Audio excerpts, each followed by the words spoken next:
ओम शांति। 2/10/2024 के महावाक्य बाप दादा के। बाबा ने कहा, मीठे बच्चे, याद में रहकर हर कर्म करो तो अनेकों को तुम्हारा साक्षात्कार होता रहेगा। बाबा ने प्रश्न पूछा, संगम युग पर किस विधि से अपने हृदय को शुद्ध पवित्र बना सकते हो? बाबा ने कहा, याद में रहकर भोजन बनाओ और याद में खाओ तो हृदय शुद्ध हो जाएगा। संगम युग पर तुम ब्राह्मणों द्वारा बनाया हुआ पवित्र ब्रह्मा भोजन देवताओं को भी बहुत पसंद है। जिनको ब्रह्मा भोजन का कदर रहता वह थाली धोकर भी पी लेते हैं। महिमा भी बहुत है। याद में बनाया हुआ भोजन खाने से ताकत मिलती है, हृदय शुद्ध हो जाता है। ओम शांति। संगम पर ही बाप आते हैं। रोज बच्चों को कहना पड़ता है कि रूहानी बाप रूहानी बच्चों को समझा रहे। ऐसा क्यों कहते हैं कि बच्चे अपने को आत्मा समझो? बच्चों को यह याद पड़े बरोबर बेहद का बाप है। आत्माओं को पढ़ाते हैं, सर्विस के लिए भिन्न भिन्न पॉइंट्स पर समझाते हैं। बच्चे कहते हैं सर्विस नहीं है, हम बाहर में सर्विस कैसे करें? बाप सर्विस की युक्तियाँ तो बहुत ही सहज बतलाते हैं। चित्र हाथ में हो, रघुनाथ का काला चित्र भी हो, गोरा भी हो, श्री कृष्ण का श्री नारायण का चित्र गोरा भी हो, काला भी हो, भले छोटे चित्र ही हो, श्री कृष्ण का इतना छोटा चित्र भी बनाते हैं। तो मंदिर के पुजारी से पूछ सकते हो, इनको काला क्यों बनाया है जबकि असल गोरा था? वास्तव में तो शरीर काला नहीं होता है ना।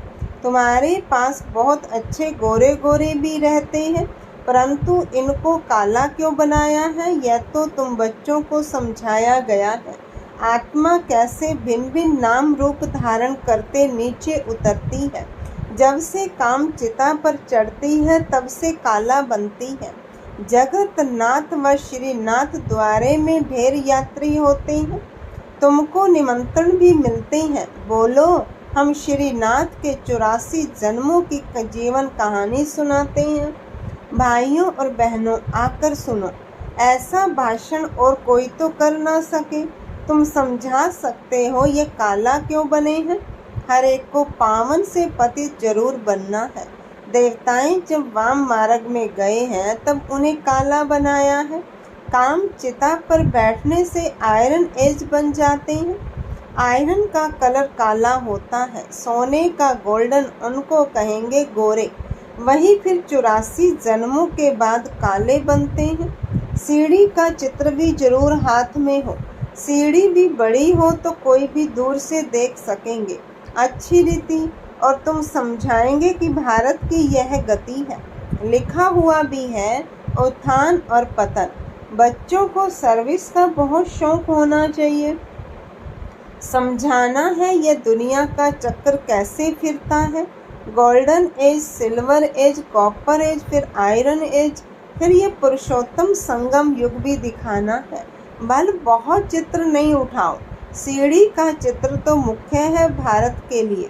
तुम समझा सकते हो। अब फिर से पति से पावन तुम कैसे बन सकते हो? पतित पावन तो एक ही बाप है। उनको याद करने से सेकंड में जीवन मुक्ति मिलती है।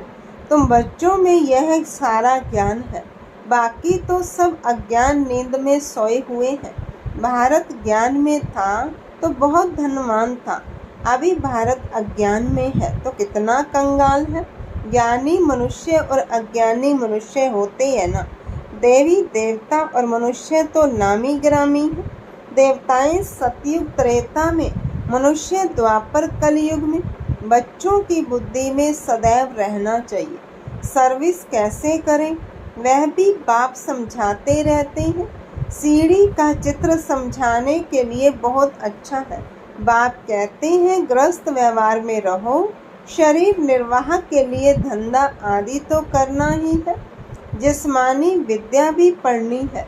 बाकी जो टाइम मिले तो सर्विस के लिए ख्याल करना चाहिए। हम औरों का कल्याण कैसे करें? यहाँ तो तुम बहुतों का कल्याण नहीं कर सकते हो। यहाँ तो आते ही हो बाप की मुरली सुनने। इसमें ही जादू है। बाप को जादूगर कहते हैं ना। गाते भी हैं मुरली तेरी में है जादू, तुम्हारे मुख से जो मुरली बजती है उसमें जादू है। मनुष्य से देवता बन जाते हैं, ऐसा कोई जादूगर होता नहीं सिवाय बाप के। गायन भी है मनुष्य से देवता की, करत न लागी मार। पुरानी दुनिया से नई दुनिया होनी जरूर है, पुरानी का विनाश भी जरूर होना है। इस समय तुम राजयोग सीखते हो तो जरूर राजा भी बनना है। अभी तुम बच्चे समझते हो 84 जन्मों के बाद फिर पहला नंबर जन्म चाहिए, क्योंकि वर्ल्ड की हिस्ट्री ज्योग्राफी रिपीट होती है। सतयुग त्रेता जो भी होकर गया है सो फिर रिपीट होना है जरूर। तुम यहाँ बैठे हो तो भी बुद्धि में यह याद करना है कि हम वापस जाते हैं, फिर सतो प्रधान देवी देवता बनते हैं, उनको देवता कहा जाता है। अभी मनुष्यों में दैवी गुण नहीं है तो सर्विस तुम कहाँ भी कर सकते हो। कितना भी धंधा आदि हो, गृहस्थ व्यवहार में रहते भी कमाई करते रहना है। इसमें मुख्य बात है पवित्रता की। प्योरिटी है तो पीस प्रोस्पेरिटी है। कंप्लीट प्योर बन गए तो फिर यहाँ नहीं रह सकते, क्योंकि हमको शांति धाम जरूर जाना है। आत्मा प्योर बन गई तो फिर आत्मा को इस पुराने शरीर के साथ नहीं रहना है। यह तो इम्प्योर है ना, 5 तत्व ही इम्प्योर है। शरीर भी इनसे ही बनता है, इनको मिट्टी का पुतला कहा जाता है। 5 तत्व का शरीर एक खत्म होता है, दूसरा बनता है। आत्मा तो है ही, आत्मा कोई बनने की चीज नहीं। शरीर पहले कितना छोटा फिर कितना बड़ा होता है, कितने ऑर्गन्स मिलते हैं जिससे आत्मा सारा पार्ट बजाती है। यह दुनिया ही वंडरफुल है। सबसे वंडरफुल है बाप जो आत्माओं का परिचय देते हैं। हम आत्मा कितनी छोटी है, आत्मा प्रवेश करती है, हर एक चीज वंडरफुल है। जानवरों के शरीर आदि कैसे बनते हैं, वंडर है ना। आत्मा तो सब में वही छोटी है। हाथी कितना बड़ा है, उनमें उतनी छोटी आत्मा जाकर बैठती है। बाप तो मनुष्य जन्म की बात समझाते हैं। मनुष्य कितने जन्म लेते हैं, 84 लाख जन्म तो है नहीं। समझाया है जितने धर्म है उतनी वैरायटी बनती है। हर एक आत्मा कितने फीचर्स का शरीर लेती है, वंडर है ना। फिर जब चक्र रिपीट होता है हर जन्म में फीचर्स, नाम रूप आदि बदल जाते हैं। ऐसे नहीं कहेंगे कृष्ण काला कृष्ण गोरा, नहीं। उनकी आत्मा पहले गोरी थी, फिर 84 जन्म लेते लेते काली बनती है। तुम्हारी भी आत्मा भिन्न भिन्न फीचर्स, भिन्न भिन्न शरीर लेकर पार्ट बजाती है। यह भी ड्रामा है। तुम बच्चों को कभी भी कोई फिक्रात नहीं होनी चाहिए। सब एक्टर्स हैं, एक शरीर छोड़ दूसरा लेकर फिर पार्ट बजाना ही है। हर जन्म में संबंध आदि बदल जाता है। तो बाप समझाते हैं ये बना बनाया ड्रामा है। आत्मा ही 84 जन्म लेते लेते तमो प्रधान बनी है। अब फिर आत्मा को सतो प्रधान बनना है। पावन तो जरूर बनना है। पावन सृष्टि थी, अब पतित है, फिर पावन होनी है। सतो प्रधान तमो प्रधान अक्षर तो है ना। सतो प्रधान सृष्टि, फिर सतो रजो तमो सृष्टि। अभी जो तमो प्रधान बने हैं वही फिर सतो प्रधान कैसे बने, पति से पावन कैसे बने। बरसात के पानी से तो पावन नहीं बनेंगे, बरसात के पानी से तो पावन नहीं बनेंगे। बरसात से तो मनुष्यों का मौत भी हो जाता है, फ्लड्स हो जाती है तो कितने डूब जाते हैं। अभी बाप समझाते रहते हैं ये सब खंड नहीं रहेंगे। नेचुरल कैलेमिटीज भी मदद देगी। कितने ढेर मनुष्य जानवर आदि बह जाते हैं। ऐसे नहीं कि पानी से पावन बन जाते हैं, वह तो शरीर चला जाता है। शरीरों को तो पति से पावन नहीं बनना है, पावन बनना है आत्मा को। सो पतित पावन तो एक बाप है, भल वह जगत गुरु कहलाते हैं। परंतु गुरु का तो काम है सद्गति देना। वह तो एक ही बाप सद्गति दाता है। बाप सतगुरु ही सद्गति देते हैं। बाप समझाते तो बहुत रहते हैं, यह भी सुनते हैं ना। गुरु लोग भी बाजू में शिष्य को बिठाते हैं सिखलाने के लिए, यह भी इनके बाजू में बैठता है। बाप समझाते हैं तो यह भी समझाते होंगे ना।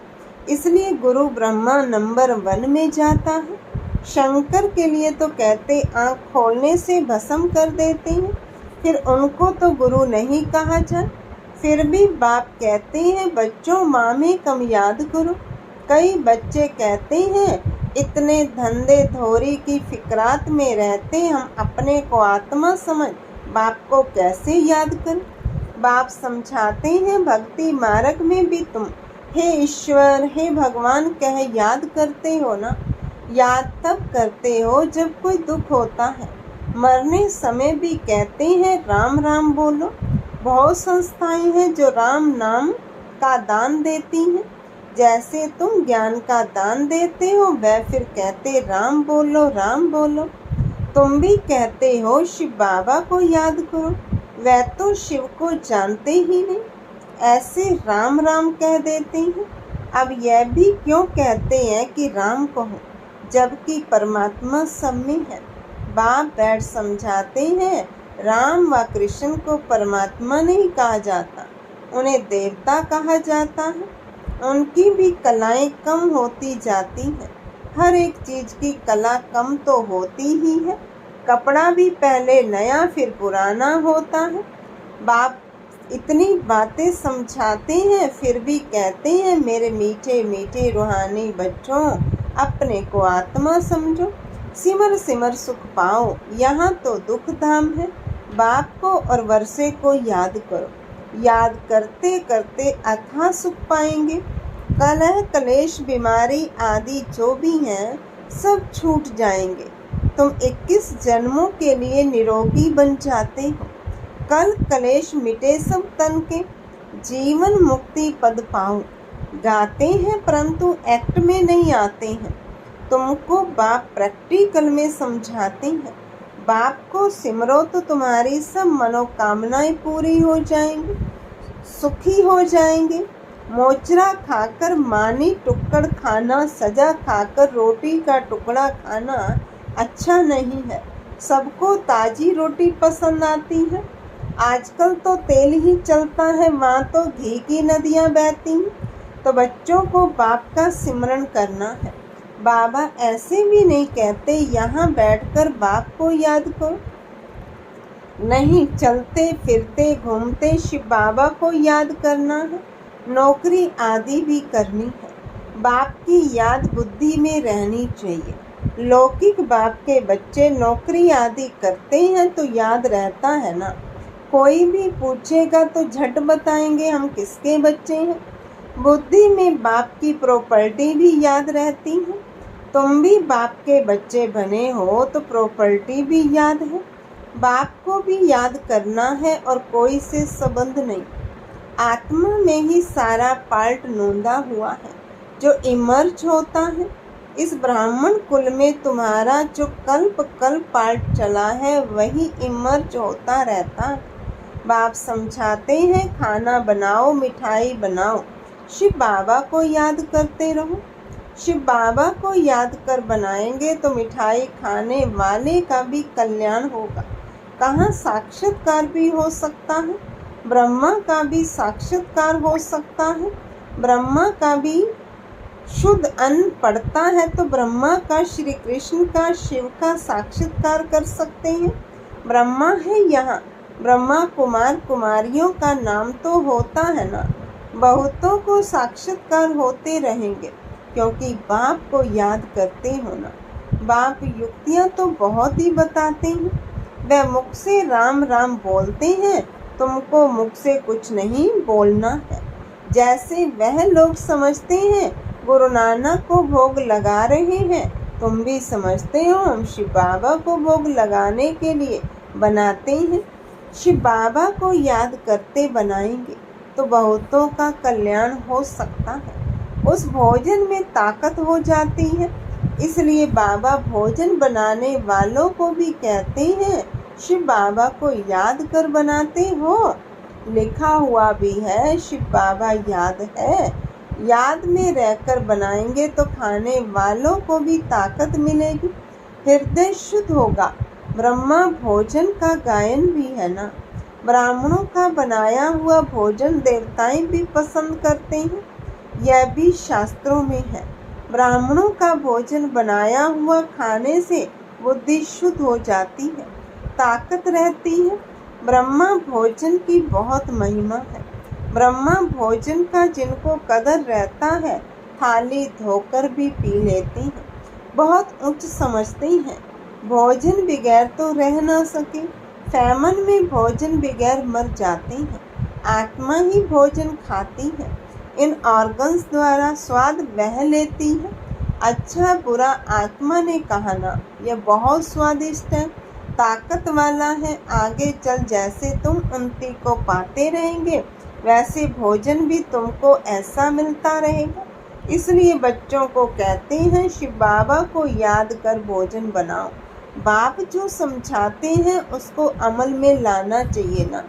तुम हो पियर घर वाले, जाते हो ससुर घर, सूक्ष्म वतन में भी आपस में मिलते हैं, भोग ले जाते हैं, देवताओं को भोग लगाते हैं ना।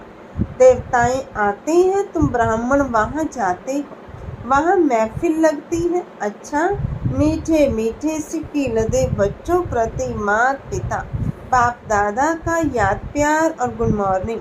रूहानी बाप की रूहानी बच्चों को नमस्ते। रूहानी बच्चों की रूहानी बाप दादा को नमस्ते। नमस्ते बाबा, नमस्ते। धारणा के लिए मुख्य सार। पहली पॉइंट, किसी भी बात की फिक्रात नहीं करनी है, क्योंकि यह ड्रामा बिल्कुल एक्यूरेट बना हुआ है। सभी एक्टर्स इसमें अपना अपना पार्ट बजा रहे हैं। जीवन मुक्त पद पाने या सदा सुखी बनने के लिए अंदर में एक बाप का ही सिमरन करना है, मुख से कुछ भी बोलना नहीं है। भोजन बनाते व खाते समय बाप की याद में जरूर रहना है। वरदान है, स्वार्थ, ईर्ष्या और चिड़चिड़ेपन से मुक्त रहने वाले, क्रोध मुक्त भाव। कोई भी विचार भले दो, सेवा के लिए स्वयं को ऑफर करो, लेकिन विचार के पीछे उस विचार को इच्छा के रूप में बदली नहीं करो। जब संकल्प इच्छा के रूप में बदलता है तब चिड़चिड़ापन आता है। लेकिन निस्वार्थ होकर विचार दो, स्वार्थ रखकर नहीं। मैंने कहा तो होना ही चाहिए, यह नहीं सोचो। ऑफर करो, क्यों क्या मैं नहीं आऊँ, नहीं तो ईर्ष्या घृणा एक एक साथ ही आते हैं। स्वार्थ या ईर्ष्या के कारण भी क्रोध पैदा होता है। अब इससे भी मुक्त बनो। स्लोगन है, शांति दूत बन सबको शांति देना, यही आपका ऑक्यूपेशन है। शांति दूत बन सबको शांति देना, यही आपका ऑक्यूपेशन है। अच्छा, आज का अव्यक्त इशारा, जो भी पुराने संस्कार है और पुरानी नेचर है वह बदल कर ईश्वरीय नेचर बनाओ। कोई भी पुराना संस्कार, पुरानी आदतें ना रहे। आपके परिवर्तन से अनेक लोग संतुष्ट होंगे। सदैव यही कोशिश करो कि हमारी चलन द्वारा कोई को भी दुख ना हो। मेरी चलन, संकल्प, वाणी, हर कर्म सुखदायी हो, यह है ब्राह्मण कुल की रीति। अच्छा, ओम शांति।